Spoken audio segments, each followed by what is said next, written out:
രണ്ടും വചനങ്ങളിൽ നാം ഇപ്രകാരം വായിക്കുന്നു. ലൂക്ക 9:1-2. അവൻ 12 പേരെയും വിളിച്ച്, 12 ശിഷ്യന്മാരെയും വിളിച്ച് സകല പിശാചുക്കളുടെയും മേൽ അവർക്ക് അധികാരവും ശക്തിയും കൊടുത്തു. പിശാചുക്കളെ ബഹിഷ്കരിക്കാനും രോഗികളെ സുഖപ്പെടുത്തുവാനും ദൈവരാജ്യം പ്രസംഗിക്കുവാനും അവരെ ചുമതലപ്പെടുത്തി. Price the Lord. ഏറ്റവും ആദ്യം പറയുന്നത് പിശാചുക്കളെ ബഹിഷ്കരിക്കുക. എന്താണ് അന്ധകാര ശക്തികൾ അല്ലെങ്കിൽ പൈശാചിക ശക്തികൾ ചെയ്യുക? പൈശാചിക ശക്തികൾ നമ്മുടെ മനസ്സിനെ അന്ധതയിലേക്ക് നയിക്കും. നുണവചനങ്ങൾ, അസത്യ സന്ദേശങ്ങൾ, തെറ്റിദ്ധാരണകൾ, തെറ്റായ ദൂതുകൾ നമ്മുടെ മനസ്സിലേക്ക് കുത്തിവെക്കും. ദൈവം ആദത്തെയും ഹവ്വായെയും സൃഷ്ടിച്ച് പറുദീസായിലാക്കി. എല്ലാ വിധത്തിലുള്ള പൂർണ്ണതയും സമൃദ്ധിയുമുള്ള ഒരു ജീവിതം അവർക്ക് നൽകി. എന്നാൽ സാത്താൻ ദൈവം ആദത്തെ ഹവ്വായെയും സൃഷ്ടിച്ച് പറുദീസായിലാക്കിയപ്പോൾ അവർക്കൊരു കൽപ്പന കൊടുത്തു. നിങ്ങൾക്ക് തോട്ടത്തിലെ എല്ലാ വൃക്ഷങ്ങളുടെയും ഫലങ്ങൾ തിന്നാം, എന്നാൽ നന്മ തിന്മകളുടെ അറിവിന്റെ വൃക്ഷത്തിലെ ഫലം തിന്നരുത് എന്ന് പറഞ്ഞാൽ തെറ്റായ അറിവ്, തിന്മയിലേക്ക് നയിക്കുന്ന അറിവ്, ദുരാസക്തികളുടെ അടിമത്തത്തിലേക്ക് നയിക്കുന്ന അറിവ്, ആ വൃക്ഷത്തിന്റെ ഫലത്തിൽ നിന്ന് നിങ്ങൾ തിന്നരുത്. ജീവന്റെ വൃക്ഷത്തിൽ നിന്ന് നിങ്ങൾക്ക് ഭക്ഷിക്കാം. ജീവന്റെ വൃക്ഷം നമുക്കറിയാം, യേശുവാണ്. യേശുവിൽ നിന്ന്, യേശുവിൻ്റെ വചനങ്ങൾ, ദൈവവചനങ്ങൾ നമുക്ക് സ്വീകരിക്കാം. എന്നാൽ തെറ്റായ അറിവ് പ്രദാനം ചെയ്യുന്ന ഒരുപാട് മേഖലകൾ നമ്മുടെ ജീവിതത്തിൽ ഉടനീളം നമുക്ക് കാണാനായിട്ട് സാധിക്കും. അതിൽ നിന്ന് നിങ്ങൾ ഭക്ഷിക്കരുത്.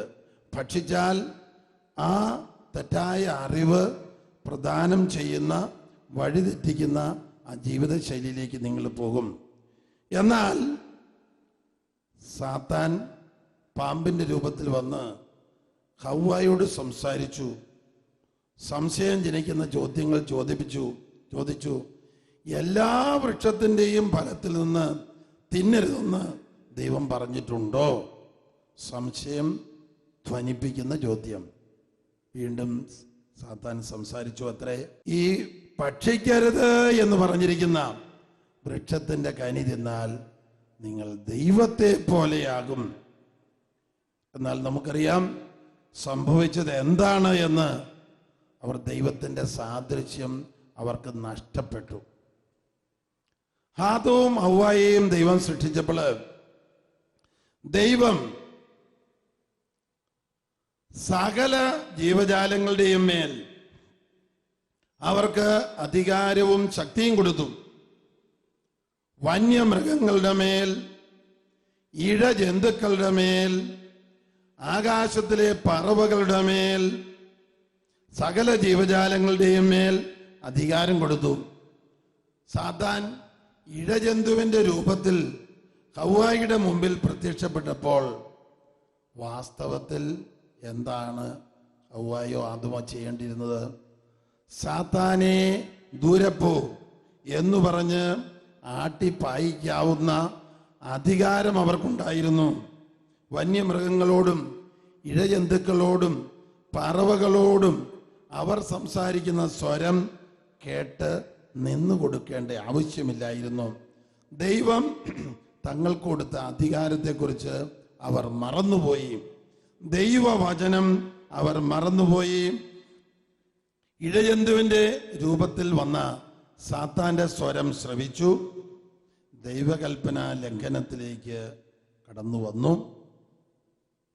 ദൈവം നൽകിയ പരിപൂർണത അവർക്ക് നഷ്ടപ്പെട്ടു.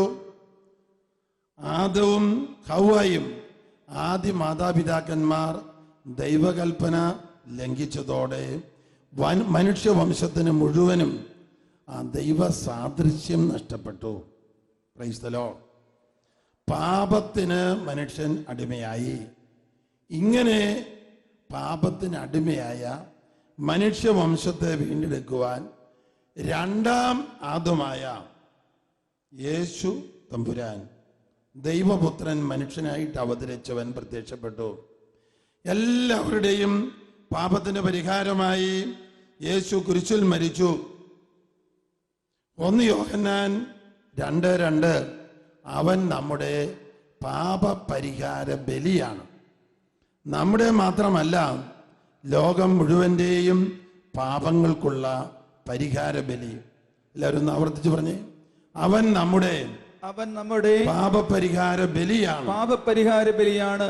നമ്മുടെ മാത്രമല്ല, ലോകം മുഴുവന്റെയും പാപങ്ങൾക്കുള്ള പരിഹാര ബലി. Price the Lord. Praise the Lord. Hallelujah. Hallelujah. Hallelujah. Hallelujah. ബൈബിളിലെ സുവർണവാക്യം എന്ന് എടുത്തു പറയുന്ന വാചകം യോഹന്നാൻ 3:16-18 വിരചിതമായിരിക്കുന്ന സന്ദേശം.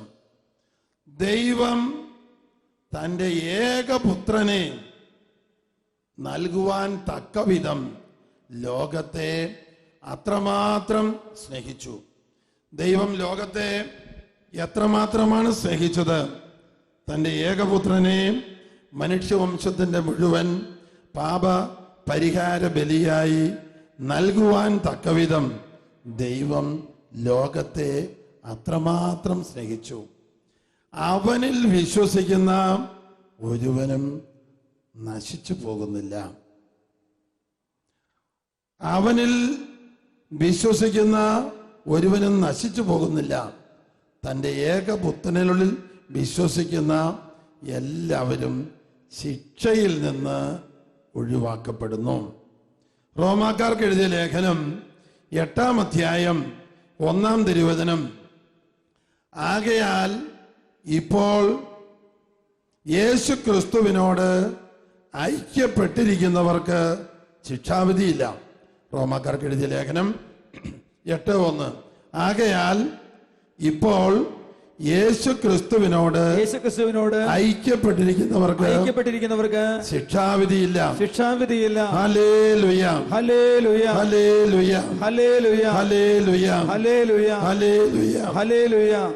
Price the Lord. Praise the Lord. Praise the Lord. Praise the Lord. Praise the Lord. Praise the Lord. Hallelujah. Hallelujah. യേശുവിന് വഴിയൊരുക്കുവാൻ വന്ന സ്നാപക യോഹന്നാൻ ഇപ്രകാരം തൻ്റെ വചന പ്രഘോഷണം ആരംഭിച്ചു. നിങ്ങൾ മാനസാന്തരപ്പെടുവിൻ, സ്വർഗരാജ്യം സമീപിച്ചിരിക്കുന്നു. യേശു തൻ്റെ വചന പ്രഘോഷണം ആരംഭിച്ചപ്പോൾ ഇപ്രകാരം പ്രസംഗിച്ചു: പശ്ചാത്തപിച്ച് സുവിശേഷത്തിൽ വിശ്വസിക്കുവിൻ, ഇതാ ദൈവരാജ്യം സമീപിച്ചിരിക്കുന്നു. ദൈവരാജ്യം ഇതാ നിങ്ങളുടെ അടുത്തെത്തിയിരിക്കുന്നു. എന്താണ് ദൈവരാജ്യം എന്ന് പറഞ്ഞാൽ? റോമാക്കാർക്ക് എഴുതിയ ലേഖനം 14:17. ദൈവരാജ്യം എന്ന് പറഞ്ഞാൽ ഭക്ഷണ സമൃദ്ധിയല്ല, തീനും കുടിയുമല്ല, പിന്നെയോ നീതിയും സമാധാനവും പരിശുദ്ധാത്മാവിലുള്ള സന്തോഷവും അത്രേ. Price the Lord. Hallelujah. Hallelujah. Hallelujah. Hallelujah. നമ്മള് ഈ ധ്യാന കേന്ദ്രത്തിൽ വന്നപ്പോൾ അനേകര് ദുഃഖഭാരവുമായിട്ട് വന്നു, ക്ഷീണവും തളർച്ചയുമായിട്ട് വന്നു, ആകുലതയും ഉത്കണ്ഠയുമായിട്ട് വന്നു, മനോഭാരത്തോടെ വന്നു. എന്നാൽ മനോഭാരം വിട്ടുമാറി, ദുഃഖഭാരം വിട്ടുമാറി, ക്ഷീണവും തളർച്ചയും വിട്ടുമാറി, സന്തോഷവും സമാധാനവും ലഭിച്ചു. അങ്ങനെയുള്ളവരൊന്ന് കൈവക്കുകയെ. ദുഃഖഭാരം വിട്ടുമാറി, ക്ഷീണം സമാധാനം വിട്ടുമാറി. അവരൊന്ന് എഴുന്നേറ്റ് വന്നേ. ഒന്ന് കൈയടിച്ച് കർത്താവിന് നന്ദി പറഞ്ഞേ. ഹല്ലേലൂയ. ഹല്ലേലൂയ. ഹല്ലേലൂയ. ഹല്ലേലൂയ. എന്താണ് ഈ ധ്യാന മന്ദിരത്തിൽ വരുമ്പോൾ സംഭവിക്കുന്നത്. ദൈവവചനം കേൾക്കുക എന്ന് പറഞ്ഞാൽ ദൈവം നമ്മുടെ ജീവിതത്തിലേക്ക് കടന്നു വരിക. എല്ലാവരും ഇരിക്കാം. ദൈവവചനം ആരുടെ പക്കലേക്ക് ചെല്ലുന്നുവോ അവരെ ദൈവങ്ങളെന്ന് അവൻ വിളിച്ചു എന്ന് സങ്കീർത്തന പുസ്തകത്തിൽ എഴുതിയിട്ടുണ്ട്. ദൈവവചനം ആരുടെ പക്കലേക്ക് ചെല്ലുന്നുവോ അവരെ ദൈവങ്ങളെന്ന് അവൻ വിളിച്ചു. ദൈവവചനം കേൾക്കുന്നവർക്ക് വിശ്വാസം, പ്രത്യാശ എന്നീ ദൈവിക ദാനങ്ങൾ ലഭിക്കുന്നു. വിശ്വാസം, ദൈവം ഉണ്ട് എന്നും ദൈവത്തെ അന്വേഷിക്കുന്നവർക്ക് പ്രതിഫലം അവിടുന്ന് നൽകും എന്നുമുള്ള ആ വിശ്വാസവും പ്രത്യാശയും ലഭിക്കുന്നതോടൊപ്പം ഇതാ ജീവിത നൈരാശ്യം നമ്മളെ വിട്ടുപോകുന്നു. ആകുലത, ഉത്കണ്ഠ നമ്മളെ വിട്ടുപോകുന്നു. സ്വസ്ഥതയും സമാധാനവും നമ്മളിലേക്ക് കടന്നു വരുന്നു. ഇത് ദൈവരാജ്യത്തിന്റെ കടന്നുവരവാണ്. ദൈവരാജ്യം എന്ന് പറഞ്ഞാൽ പരിശുദ്ധാത്മാവ് നമ്മുടെ മേൽ എഴുന്നള്ളി വന്ന് പാപബോധവും പശ്ചാത്താപവും നൽകി, പാപത്തോട് വെറുപ്പ് നൽകി, ദൈവിക സന്തോഷം കൊണ്ട് നമ്മളെ നിറയ്ക്കുന്നു. കൈയടിച്ച് കർത്താവിന് നന്ദി പറയുക. പലതിനെക്കുറിച്ചും ആകുലപ്പെട്ട് മനസ്സ് ഭാരപ്പെട്ട് ദുഃഖിച്ച് നമ്മുടെ ശരീരത്തിലെ എല്ലാ ഭാഗത്തേക്കും ക്ഷീണവും തളർച്ചയും വേദനയും ഉണ്ടാകുവാൻ തുടങ്ങുന്നു. എന്നാൽ വിശ്വാസം എന്ന ദാനം ലഭിക്കുമ്പോൾ, പ്രത്യാശ എന്ന ദാനം ലഭിക്കുമ്പോൾ, ദൈവത്തിൻ്റെ അനന്ത സ്നേഹത്തിലുള്ള വിശ്വാസവും പ്രത്യാശയും ശരണവും നമ്മിലേക്ക് കടന്നു വരുമ്പോൾ നമ്മുടെ ദുഃഖഭാരം, ആകുലത, ഉത്കണ്ഠ, നിരാശ, കുറ്റബോധം ഇവയെല്ലാം വിട്ടുപോകുന്നു. Hallelujah. Praise the Lord. Praise the Lord. Price the Lord. Praise the Lord. Hallelujah. Hallelujah. Hallelujah. Hallelujah. Hallelujah. Hallelujah. ദൈവരാജ്യത്തിന് വിരുദ്ധമായിട്ടുള്ളതാണ് ലോകത്തിന്റെ അരൂപി, ജഡികാസക്തിക്കുള്ള അടിമത്തം. ഇവയിലൂടെ പ്രവർത്തന നിരതമാകുന്ന സാത്താന്റെ ഭരണം, സാത്താന്റെ ആധിപത്യം. നമ്മുടെ പാപവാസനകളിലൂടെ, നമ്മുടെ കുറ്റം വിധികളിലൂടെ, നമ്മുടെ വാശി വൈരാഗ്യത്തിലൂടെ, വെറുപ്പ് വിദ്വേഷത്തിലൂടെ നമ്മിലേക്ക് കടന്നു വരുന്ന സാത്താൻ നമ്മുടെ ജീവിതത്തെ തളർത്തിക്കളയുന്നു. ക്ഷീണം, തളർച്ച, ഉന്മേഷമില്ലായ്മ, പ്രാർത്ഥനാരാഹിത്യം, ആത്മീയ കാര്യങ്ങളിൽ നിരുത്സാഹത ഇവയെല്ലാം നമ്മുടെ ജീവിതത്തിലേക്ക് കടന്നു വരുന്നു. അതോടൊപ്പം നാം നാനാവിധ രോഗത്തിന് അടിമകളാകുന്നു. മർക്കോസിന്റെ സുവിശേഷം 2-ാം അധ്യായത്തില് നമ്മൾ വായിക്കുന്നു, ഏതാനും പേരുകൂടെ ഒരു കിടക്കയിൽ ചുമന്നുകൊണ്ട് ഒരു തളർവാദ രോഗിയെ യേശുവിൻ്റെ അടുത്തേക്ക് കൊണ്ടുവരുന്നു. വലിയ ജനക്കൂട്ടം ഒരു വീടിന് ചുറ്റും ഒരുമിച്ച് കൂടി ഈശോയുടെ വചനം കേൾക്കുകയാണ്. അവരുടെ ഇടയിലേക്ക് ഈ തളർവാദ രോഗിയെ ഈശോയുടെ അടുത്തേക്ക് കൊണ്ടുവരാൻ ബുദ്ധിമുട്ടുള്ളത് കൊണ്ട് അവിടെ വീടിൻ്റെ പിൻവശത്ത് ചെന്ന് തട്ടുംപുറത്ത് കയറ്റി ഒരു ഈശോ പ്രസംഗിക്കുന്നതിൻ്റെ മുകളിൽ ഒരു സ്ഥലം ഉണ്ടാക്കിയിട്ട് കിടക്കയോടുകൂടെ ആ രോഗിയെ ഈശോയുടെ മുമ്പിലേക്ക് ഇറക്കി.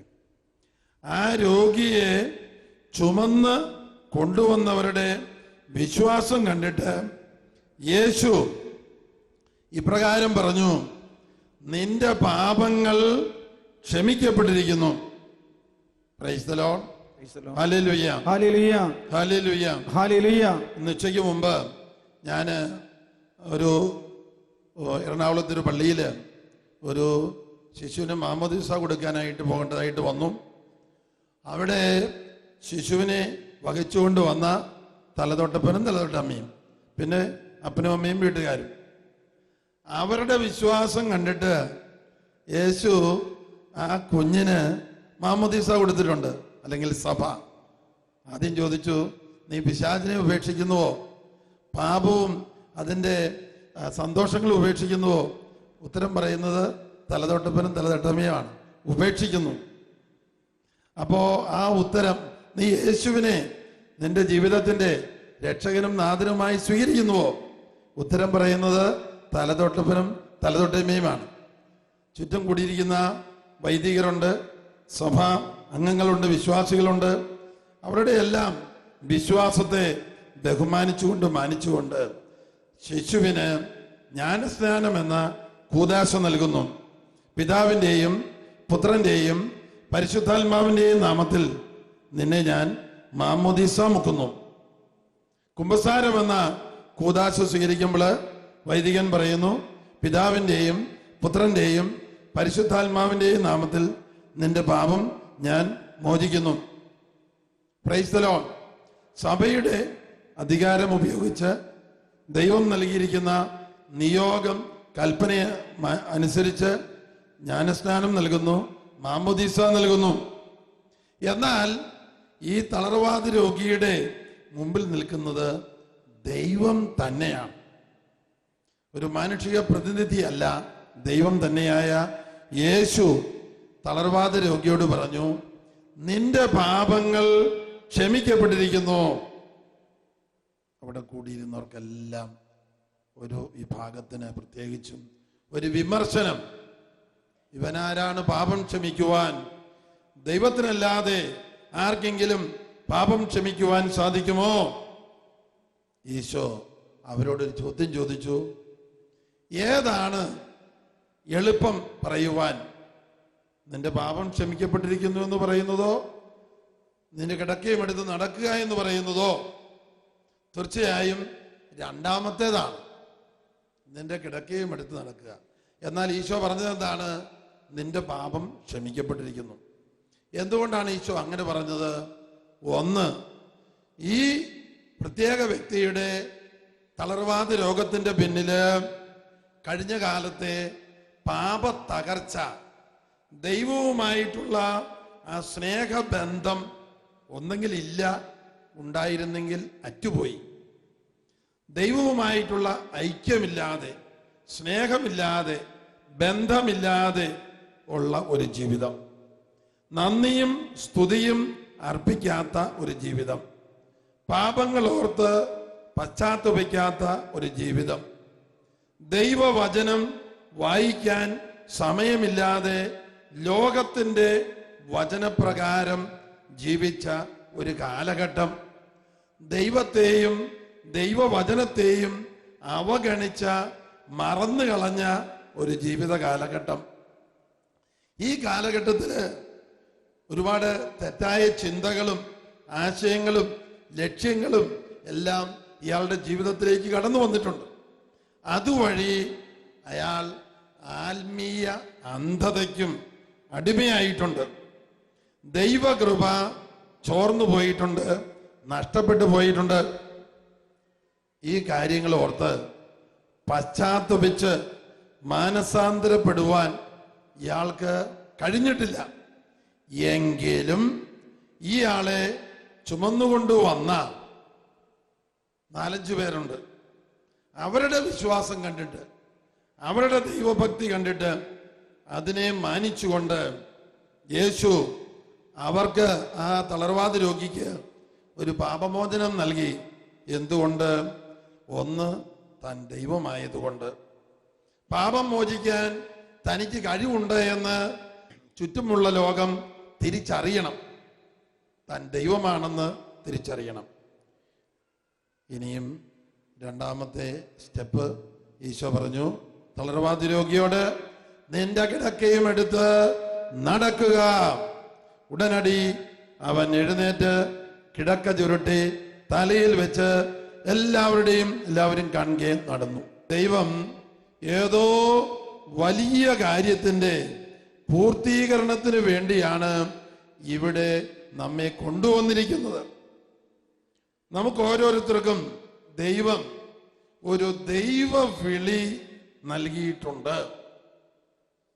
ലോകത്തിലുള്ള എല്ലാ മനുഷ്യർക്കുമായി നൽകപ്പെട്ടിരിക്കുന്ന ദൈവവിളി മത്തായിയുടെ സുവിശേഷം 5-ാം അധ്യായം അവസാനത്തെ പാരഗ്രാഫ് ശത്രുക്കളെ സ്നേഹിക്കുക എന്നുള്ള തലക്കെട്ടിലാണ് നൽകപ്പെട്ടിരിക്കുന്നത്.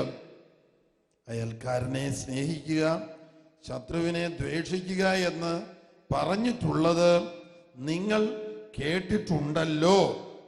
എന്നാൽ ഞാൻ നിങ്ങളോട് പറയുന്നു, ശത്രുക്കളെ സ്നേഹിക്കുവിൻ, നിങ്ങളെ പീഡിപ്പിക്കുന്നവർക്ക് വേണ്ടി പ്രാർത്ഥിക്കുവിൻ. ശത്രുക്കളെ സ്നേഹിക്കുവിൻ, നിങ്ങളെ പീഡിപ്പിക്കുന്നവരെ അനുഗ്രഹിച്ച് അവർക്ക് നന്മ വരണമേ എന്ന് പ്രാർത്ഥിക്കുവിൻ, തിന്മ വരരുതേ എന്ന് പ്രാർത്ഥിക്കുവിൻ. അങ്ങനെ നിങ്ങൾ നിങ്ങളുടെ സ്വർഗസ്ഥനായ പിതാവിന്റെ മക്കളായിത്തീരും. എങ്ങനെ? ശത്രുക്കളെ സ്നേഹിക്കുമ്പോൾ. തിന്മ ചെയ്യുന്നവർക്ക് നന്മ വരണമേ എന്ന് പ്രാർത്ഥിക്കുമ്പോൾ.